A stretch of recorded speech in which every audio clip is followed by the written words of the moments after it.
النهارده عملت لكم البيتيفور الاقتصادي بالسمنه للناس اللي كانت عايزه طريقه البيتيفور بالسمنه مش بالزبده. مش عايزه اقول لكم النتيجه بتاعته طلعت نتيجه تحفه تحفه تحفه زي ما انتم شايفين. وبصوا دايب دوب ازاي، شايفين الجمال؟ مش عايزه اقول لكم حرفيا طعمه خطير، وغير شكله كمان حلو قوي.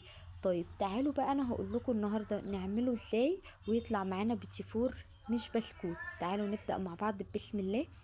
اول حاجة معايا هنا 4 كوبايات دقيق، كوبايتين سمنة، كوباية سكر، نفس طريقة الغريبة بس هنا هنضيف معانا بيض.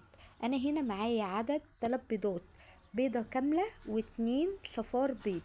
طيب تمام، ال2 صفار بيض هنا هيخلي البيتيفور معانا ناعم ودايب حلو جدا، والبضاية الكاملة هنا هتظبط معايا التماسك. طب هنا هتقوليلي طب ما انا استخدم 3 بيضات كاملين، هقولك لا، هيقطم معاكي ويبقى زيه زي البسكوت. طب نستخدم صفار بس، هيبقى ناعم جدا وهيدوب منك وهيتهري وهيبقى مش احسن حاجة. طيب نستخدم بياض بيض بس، هينشف منك وهيقطم ومش هيبقى حلو. فامشي على الطريقة دي هتديكي نتيجة حلوة جدا. انا هنا نزلت بكوباية السكر وكوبايتين السمنة، وهنا بفضل السمنة تبقى اسقع من كده شوية، يعني تبقى متماسكة شوية، علشان انا عايزاها تديني قوام كريمي زي الكريم شانتيه كده. بقى ماخد القوام الكريمي ده هنزل بقى بالبيض واحدة واحدة، اول ما اول بيضة تختفي انزل بالتانية على طول. وبعد كده بقى هنزل بمعلقة الفانيليا وابتدي اضرب بقى لحد ما يبقى القوام بتاعه زي ما انتوا شايفين كده. هنزل بقى هنا بالدقيق بتاعنا وعليه رشة ملح، وابتدي اقلب الدقيق بالسمنة كويس جدا لحد ما الدقيق يتشرب السمنة كلها.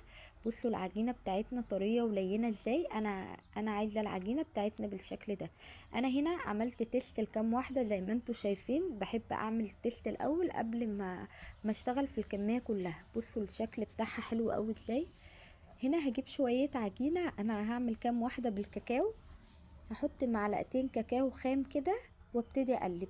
لو حسيت ان العجينة نشفت معايا هحط معلقة سمنة، لكن انا حاسة ان قوام العجينة معايا تمام وحلو قوي. بصوا انا هنا زودت معلقة كمان علشان انا عايزاه يبقى غامق، يعني انا حطيت 3 معالق كاكاو. هنا بقى عملت الكيس الحلواني اهو، وحطيت العجينة، وهبتدي اشكل بقى بالشكل اللي انتوا شايفينه دون. وهبتدي اعمل ضغطات بسيطة كده. هنا انا عايزة الشكل يبقى صغير عشان لما يخش الفرن